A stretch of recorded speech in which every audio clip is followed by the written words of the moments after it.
Welcome to the Her Story Circle podcast, the podcast that brings you the extraordinary tales of everyday women who are changing the world.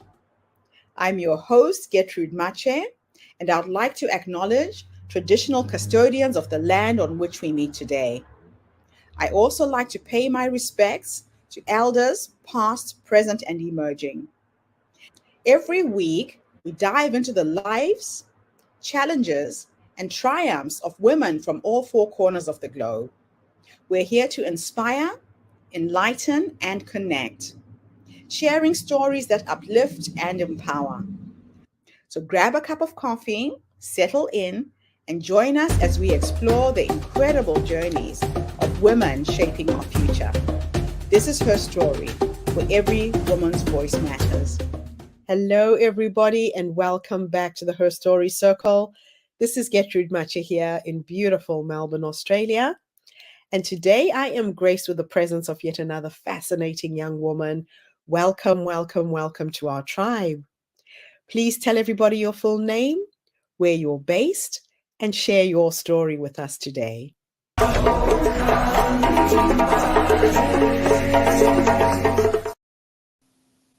Thank you.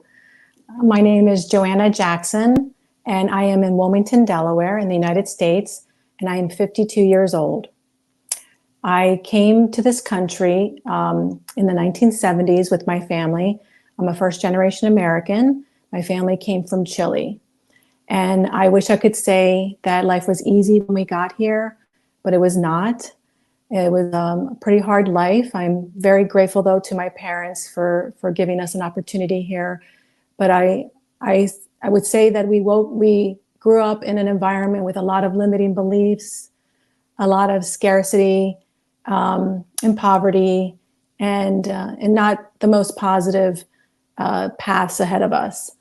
So what was interesting about that is that as a child, I had a knowing inside of me that life didn't have to be this hard.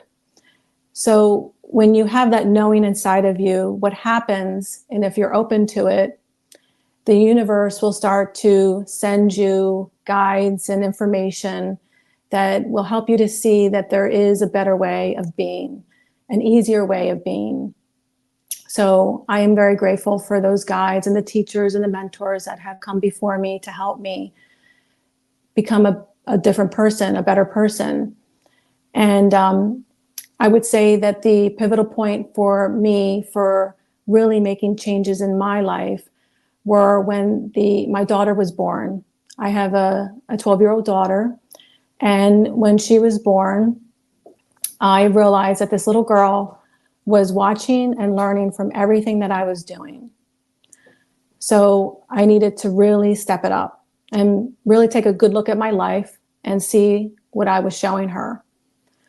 So as I mentioned earlier, my childhood was a little challenging, and a lot of those limiting beliefs I carried into my adulthood. So when I had my daughter, I decided that I needed to make some difficult decisions and make some major changes in my life. And what happens when you decide that, you start to get whispers from the universe. And those whispers start nudging you in the right direction. And what's interesting is that meditation really started to come forward for me. And I decided to give it a chance. I said, okay, I keep getting the message. I keep getting the nudge to start meditating. So I started meditating. And what was interesting about that is that it was really harder than I thought. But I decided to keep at it because I knew that there was something there for me. And what I learned when I started to meditate is that your external world actually reflects your inner world. And things start to change when you start to quiet the mind and you let the noise leave your system. So when I started to meditate and I started to get more clear on things and more guidance from my internal guidance system, I started to see more opportunities. I started to see things that I could do to help other people, to even help myself. and just become a brighter light for others. And one of the things that I did with that clarity is I decided to go on a journey to share things that helped me personally with others. And that is the wisdom that came to me from other people. You know, I love wisdom. I love the collective wisdom that we are all part of. And I'm that type of person that would have Post-its all over the computer with positive quotes, because it just takes sometimes that one quote or that one sentence or that one book that you read that can make such a difference in your life and create a shift. So I kept getting the nudge of, create something around that. And as most of us use technology every day in our lives, and, I will admit that I love my phone. I use my phone for everything. I wanted to see something come through my phone every single day to just give me a reminder that I'm on the right path, a reminder that I am a magnificent child of this universe. And I couldn't find it. So there's a saying by a Jewish sage that says, if not you, then who? If not now, then when? And that kept coming to my mind. So I decided, well, why not me? Why don't I create that if it's not really out there? So then the universe conspires to make things happen for you. So once I made that decision, the people, the places, and the things started to appear to help me make that happen. Because what's so interesting is that I'm not tech savvy at all. And yet I was able to create an app that sends you a push notification of an inspiring quote or a thought to contemplate every day at 11:11. And it's been such a fun journey to do that. So it's something that inspired me because it's something that I wanted for myself. And usually what happens if you want something, then you're not the only one. You're not alone. And I decided to go ahead and do it. And sure enough, I created an app. It's called Moksha Liberation. It's available on Android, for Android and iPhone. And it's been a wonderful, fun project, passion project to be a part of. And I hope that it does inspire many, many people to just get that message and that reminder in every day about how wonderful they are, how meaningful they are to this planet, and how we all can make a difference in the world in our own special way. I personally am the type of person who likes to be a part of positive change that serves the greater good. And I've been lucky enough to do that in other ways too. Even through my mindfulness and meditation, I love to share this story because this is another example of how we can be the change that we want to see in the world. I work in a large corporation, and when I started meditation, the one thing that I do is I get very excited about things, and I love to share them with other people, especially if it has helped me. I'm sure it can help other people. So I get very excited about things, and I love to share them with others. And the first group of people that I shared this with were my colleagues, and they were very open to it, and we started meditating as a group. And so as I started doing that more and more, of course, I would meet like-minded people who were also doing it, and we decided to get organized and join forces and create something even bigger. And that saying, build it and they will come, is very true, because that's exactly what happened. We built something at a grassroots effort, and it became global. And now we meditate with our offices around the world. So it just goes to show you that, you don't have to wait for people to give you what you need. You can give yourself what you need and create it for others, and make an impact on a larger scale. So that was really amazing to be a part of as well. And that actually also falls in line with my work in animal welfare. I'm a co-founder of a local no-kill animal shelter in my state who's very successful. And And it was literally started in a living room with just a few girls who had a dream and could see that there was work to be done in our small state when it came to animal welfare. And we decided to approach the bigger institutions to see if they wanted our help. And of course, they did not. They wanted things to stay the way they were. So we decided to get organized and bigger, and that's exactly what happened. People would come to help us, and we made laws and we made major changes. And what was interesting is that the bigger institutions would then start following our lead, and then it just grew and grew and grew. So it just goes to show you that you can be the change you want to see, and ordinary people are doing extraordinary things, and you can too.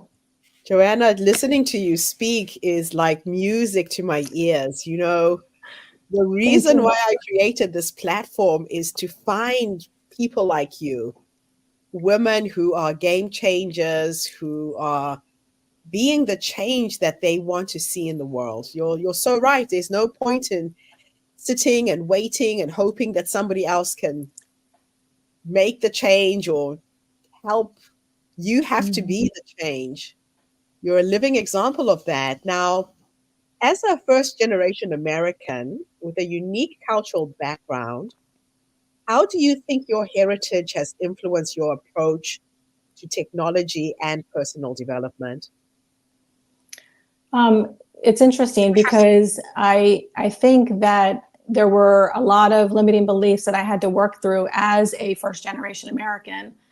I, was taught that, we don't make waves. We take instructions from other people. We work for other people. And I wasn't really encouraged to kind of blossom and speak up if I saw something that wasn't right. So I had to really work through that. But at the same time, my work ethic, was really, really strong. And I am grateful to my parents for showing me that, that the strong work ethic was really big with us, and also our, the spirituality, that I was around. I'm a very spiritual person, and my culture is, for the most part, very spiritual. And I think that knowing that there is, a higher power, that things are bigger than me, right? And I am a part of that, and I can, co-create and have this amazing life experience if I want to. A choice we get to make, right? Now, your app encourages users to engage with daily inspirations and meditations. Can you describe the process of curating these messages and how you ensure that they resonate with a diverse audience? So what is interesting is that I get inspiration all the time. It I get these inspirations of quotes and things from different sources, from just everyday living, and I'm constantly adding them to my phone. I'm like, oh my God, that's such a good idea. Oh my God, that's a great thought. So honestly, I trust the process, and so far the inspiration is coming. I am never short of messages to share with people, and I think that the most important thing is, if it resonates with me, it probably resonates with a lot of people, is kind of my thinking. So that's how it works. I love it. Yeah, you're right. If it's something that appeals to you, other people will be drawn to it as well. So, what challenges did you face in transitioning from personal coaching and mindful training to developing a tech based application? And how do you navigate these challenges? So yeah, as I mentioned, I'm not the most tech savvy person. My friends will tell you and laugh about it. But what's interesting is that when you align yourself with something that's bigger than you, that's greater than you, the people, the places, and the things will come together to help you.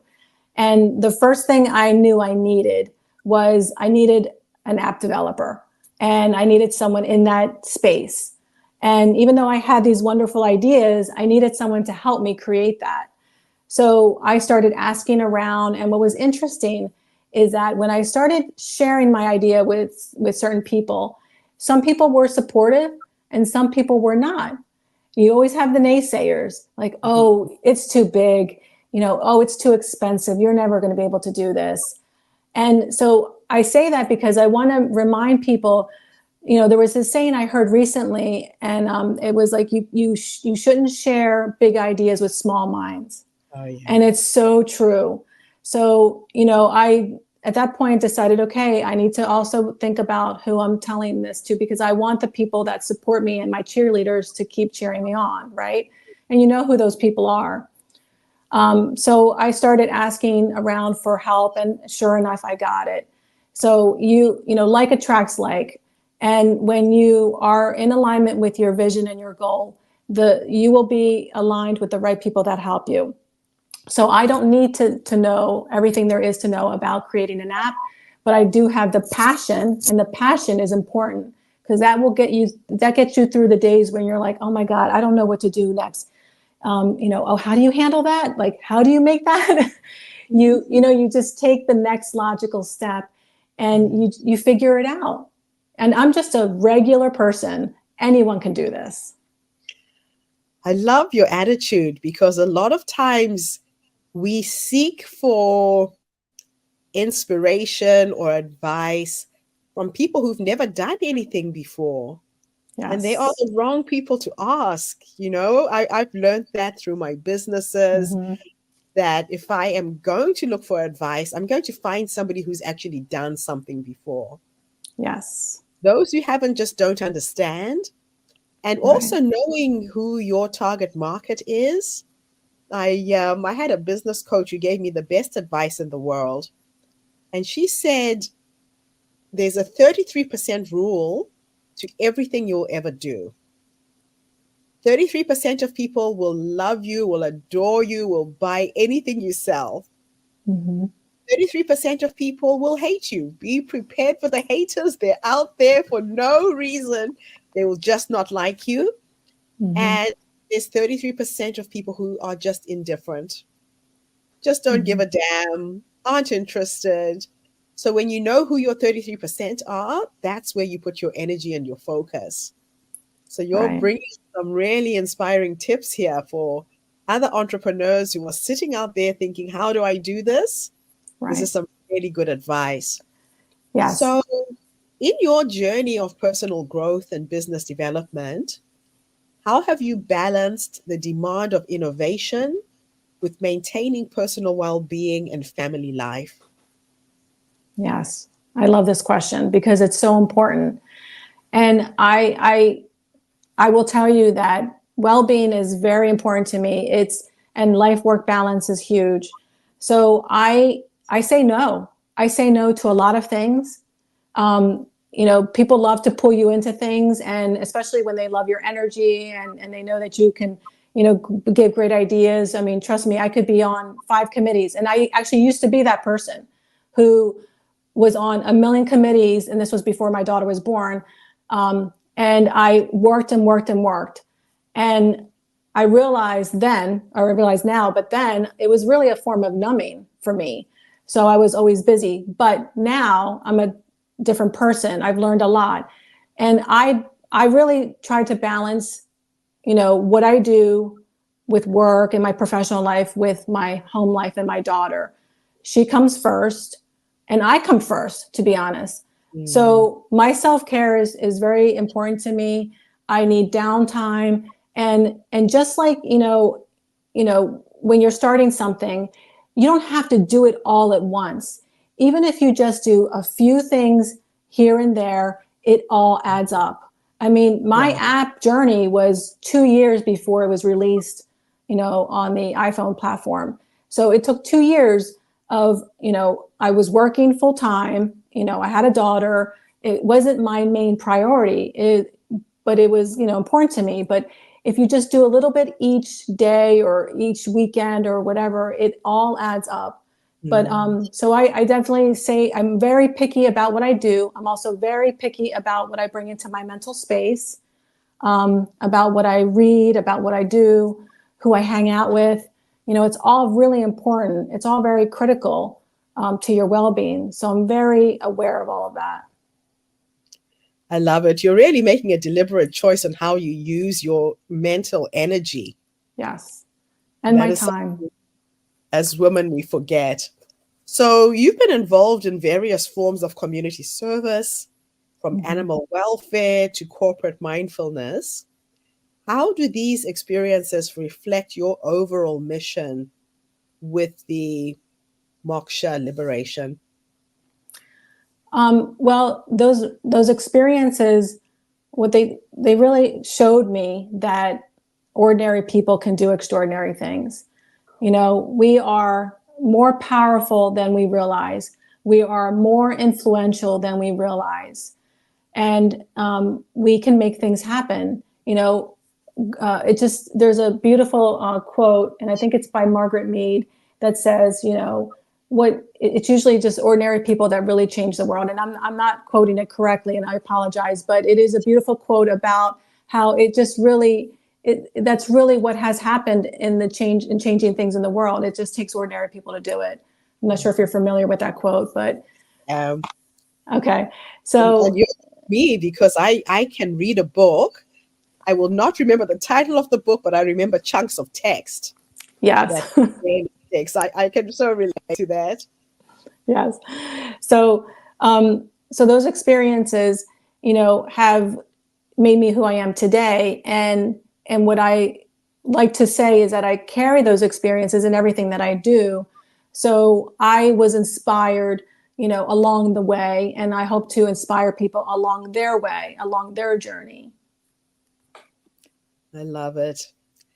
So, can you discuss a failure or a setback that you've experienced and what you learned from it, especially in the building of this app and this new business? Mm-hmm. And how has this shaped your approach to leadership and entrepreneurship? So the one thing that I learned is that we wanted to start with the iPhone and that platform, the Apple platform, and because we heard that it was the hardest to get approved, the hardest to get into, and our thinking was if we can get on that platform, then we can do Android no problem, and that's exactly what we learned.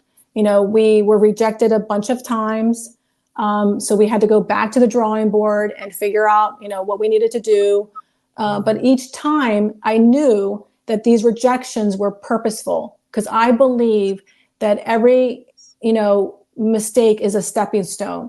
It's pushing you in the right direction. And I kept saying that. I was like, okay, this is just pushing me in the right direction. It's making me think bigger. It's making me improve the app so that it's more user friendly. So these are all good things. So we kept going back to the drawing board and then trying again and then trying again. And then finally it was approved and we were like, yes. So I'm going to say that, when you do have setbacks, they are just setting you up for future success. Don't think of them as a setback. They're actually really setting you up. Yeah. I have a quote that I read that said, when things feel like they're falling apart, they're actually just falling into place. Mm-hmm. So sometimes you've got your plan and the universe has got its plan. So when it Yes. feels like, oh, this is failing, it's all falling apart, it's just going into the right place. Right. So looking forward, what are some of the upcoming features or expansions that you envisage for the app? And are there new areas of wellness or technology that you're excited to explore? Yeah, so with the app, I would love to incorporate a journaling component to it. I think that would be really nice. I love right now we have the ability for people to share their wisdom and share their quotes with the Moksha community. So that's really cool. But I would love it for maybe that being more interactive. I think that would be beautiful to see. And the other thing I want to do is I want to bring the Moksha quotes to Alexa. I don't know if you're a fan of Alexa, but I love Alexa. I use Alexa all the time. I talk to her all the time. I ask her to remind me things. I ask her to set a timer for cooking. So I use Alexa a lot. And I would love to be able to ask Alexa for an inspiring quote from Moksha. So I want that to happen as well. We just released the app for the Apple Watch, so that's fairly new. So there's always things that are coming down the pike, and I think that technology is amazing, and I think that it's always evolving like we are. We're always evolving, and so is technology. So I trust the process. I get inspiration all the time. So, who knows what will come down the pike for the app, but I do have some ideas. I would like to add multiple nudges because some people have expressed interest in that instead of just the one at 11:11. So that's something that I'm also looking into. Love that. So how do you measure the impact of the app on its users? And are there any stories of transformation that have particularly moved you? So yes, it fills my heart when I hear people tell me how they look forward to the app, how they get the perfect quote for them. And what's interesting is that we're not all getting the same quote at 11:11. It is absolutely different for every single person. Okay. And what's really fun, and I think that's very purposeful. I think that I sometimes believe, that there's a higher power involved in that as well. So when I first released the app, my colleagues that I work with all downloaded it, and we worked together. And what was really cool is that when you get the nudge at 11:11, it's actually a singing bowl sound that you hear on the phone. And so we were working, and you would hear the little bell go off with my colleagues, and we would all, pick up the phone and tell each other the quote that we would get. And it was just so fun and inspiring to hear. And they would say, oh my God, I needed to hear that. That is exactly what I needed to hear. I love it. So it is just amazing. But I get stories like that a lot, how they look forward to it, or that particular quote that they received that day was exactly what they needed to hear. Oh, that's absolutely awesome. I didn't realize that the inspirations were random and everybody's getting a different one. That's nice. Yes. So as a woman in the tech industry, which is often perceived as being male dominated, what advice would you give other women aiming to break into this field and make social impact through technology? My advice would be just get started. Just get started. We all have unique skills and talents that we bring to the table. And what was interesting is that when I was involved in animal welfare, that was very male dominated as well. So it just goes to show you that, we can break those patterns. We don't have to continue that cycle, right? And we can make a difference. So I would encourage people to just start and bring their gifts and talents to the world and stop dimming their light for others. Because I know I did. Yeah, that's just a weakness that most women have. We don't actually see our own value, and we need reminding that we are worth so much more. Mm-hmm. Now, I have two last questions that I love to ask people. And it's a bit of a time experiment where I'm going to teleport you back into the past to that woman who came up with this brilliant idea, wasn't sure whether it was going to work, was uncertain whether she should go into tech. If you could go back and give yourself 3 nuggets of wisdom based on what life has taught you up until this point, what would you say to her? What would you have wanted somebody to have said to you when you were starting this journey? Okay. 3 nuggets of wisdom. I would tell her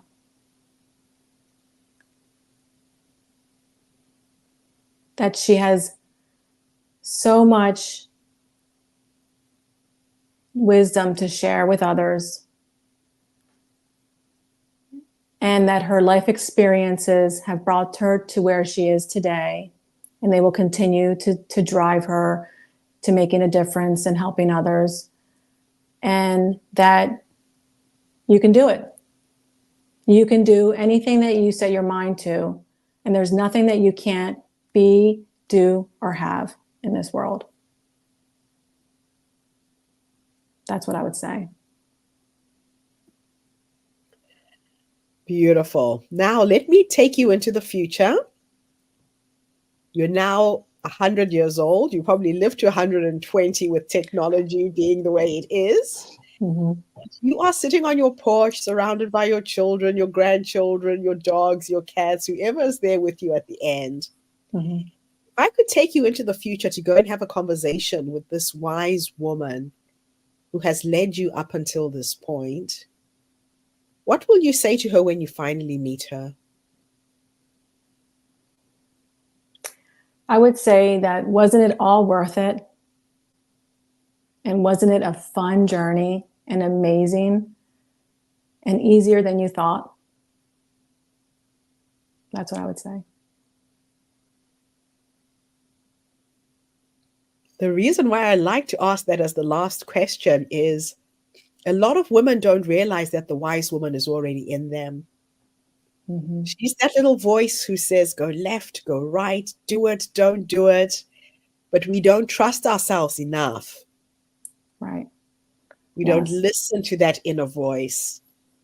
And I have started a thing where when I reach that point where I just don't know what to do next, I will go to sleep with a question in my head. And the question is as simple as, what is the next step? And when you sleep, your mind keeps working on your problems, right? Mm-hmm. Our subconscious mind is the biggest part of our brains, but we don't use it enough. Then I wake up in the morning and I have those aha moment, and it's like it was right there, right in front of me. Or I'll talk to somebody about what I'm working on, and they'll say something and they'll introduce me to someone. Mm-hmm. You're right. You just have to get started. Yes. We have that internal guidance system there, and it's there to serve us. It is there for a reason. It's there to serve us. And you're right. I say this all the time. We have all the answers inside of us, and we give our power away so often and too much. And sometimes we just need to sit with ourselves and get quiet to get the answer or the nudge or the inspiration to do the next step. I love it. Well, I could talk to you forever. I love entrepreneurial women. I love women who are starting new careers later in life, Mm-hmm. reinventing ourselves and not just giving up on life and thinking, oh, I've turned 50, I just need to retire. There's Mm-hmm. still some juice left in you, and I can see you are squeezing every drop. Yes, I feel like I'm just getting started, to be honest. I love it. Thank you so much, Johanna. This has been a fascinating interview. I am so inspired with what you've done. Congratulations. Keep going. Thank you, Gertrude. Thank you. Don't go away. And thank you to everybody who's tuned in today. The Her Story Circle is a platform that brings you phenomenal women, sharing our stories to uplift, inspire, energize, and empower you. So tune in again tomorrow when I interview yet another amazing guest. In the meantime, have a fantastic day, morning, or evening, wherever you are in the world, and bye for now. Thanks again, Joanna. Thank you. Thank you for tuning into the Her Story Circle podcast. I hope today's story has inspired you to believe in the power of our stories and the difference you can make in the world when you use your voice. I'm Gertrude Mache, and it's been an honor to share this space with you, where voices from all walks of life come together to weave a rich tapestry of diverse perspectives. Don't forget to subscribe, rate, and review our podcast to help us share these stories with more listeners. Follow us on social media by looking for the Her Story Circle podcast for more updates, and join us tomorrow for another episode filled with courage, resilience, and empowerment. Remember, your story matters, and together we're building a stronger, more inclusive world. Until next time, keep making